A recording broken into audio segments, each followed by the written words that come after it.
English Oasis Vancouver History Series. Chapter 1, The First Nations. Nobuko, hi Alex. I am learning about the history of Vancouver. Alex, it starts with the coast. Salish people who lived here for thousands of years. Nobuko, I saw beautiful totem poles at Stanley Park today. Alex, those are symbols of the indigenous history and art of this land. Nobuko. Their connection to the ocean and the forest is very strong. Chapter 2, Gassy Jack and Gastown. Alex, Nobuko, did you find out how Gastown got its name? Nobuko, yes. It was named after a man called Gassy Jack Dayton. He opened the first saloon for the local mill workers in 1867. A whole town grew around his small business. Alex, that was the beginning of modern Vancouver. Chapter 3, The Great Fire of 1886. Nobuko, Alex, did you know that Vancouver was almost destroyed in 1886? Alex, yes, the Great Vancouver Fire happened just after it became a city. Nobuko. It only took 45 minutes for most of the city to burn down. Alex. But the people were brave and rebuilt the city very quickly. Nobuko. That is why many buildings in Gastown are made of brick. Chapter 1, The Arrival of the Railway. Alex, why did Vancouver become such a big port city? Nobuko. It was because the Canadian Pacific Railway arrived in 1887. Alex, that connected the Atlantic Ocean to the Pacific Ocean by train. Nobuko, Vancouver became the gateway to the Pacific. Alex, it brought many people and goods from all over the world.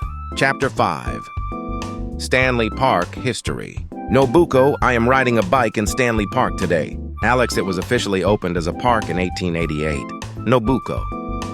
It used to be a military reserve before it became a park. Alex, Lord Stanley dedicated it to people of all colors and creeds. Nobuko.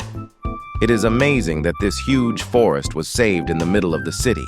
Chapter 6, The Story of Japantown. Alex, have you visited the area near Powell Street, Nobuko? Nobuko, yes. I learned that it used to be a busy Japantown. Alex, many Japanese immigrants lived there before World War II. Nobuko. It is sad to learn about their difficult experiences during the war. Alex, it is a very important chapter of Vancouver's multicultural history. Chapter 7, Lions Gate Bridge. Nobuko, Alex, I am crossing the Lions Gate Bridge now. Alex, that bridge was completed in 1938. Nobuko. It was actually built by the Guinness family, the beer company. Alex, that's right. They wanted to develop the land in West Vancouver. Nobuko, now it is an iconic landmark of the Vancouver skyline. Chapter 8, The Birth of Greenpeace. Alex, Vancouver is known as a very green city, isn't it? Nobuko, yes. Did you know the organization Greenpeace started here? Alex, I didn't know that. When did it start? Nobuko. In 1971, a small group of activists sailed from Vancouver to stop a nuclear test. Alex, Vancouver has always been a center for environmental movements. Chapter 9, Expo 86. Nobuko, I saw a big silver ball called Science World today. Alex, that was built for Expo 86, the World Exposition. Nobuko.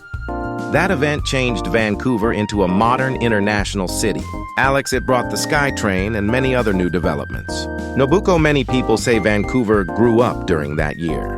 Chapter 10, The 2010 Winter Olympics. Alex, Vancouver also hosted the Winter Olympics recently, right? Nobuko, yes, in 2010. The city was so full of energy and fans. Alex, I remember watching the hockey games on TV. Nobuko, it left a great legacy of sports facilities and pride for the city. Alex, you have learned so much about the past and present of Vancouver.